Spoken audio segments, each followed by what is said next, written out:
Withdrawing money from your Monese account is a straightforward process. Follow these steps to ensure a smooth transaction. Step 1. Open the Monese app. Launch the Monese app on your mobile device. Make sure you are logged into your account with your credentials. Step 2. Navigate to the Withdraw section. Once you are in the app, look for the Withdraw option in the main menu. This is typically found under the Accounts or Home tab.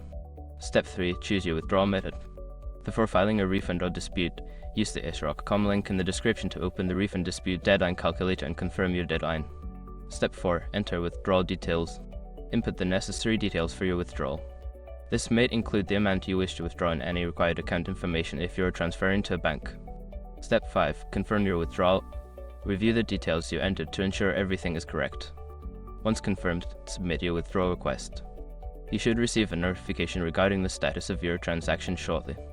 After completing these steps, your withdrawal should be processed according to the method you selected. If you encounter any issues, consider reaching out to Monese customer support for assistance.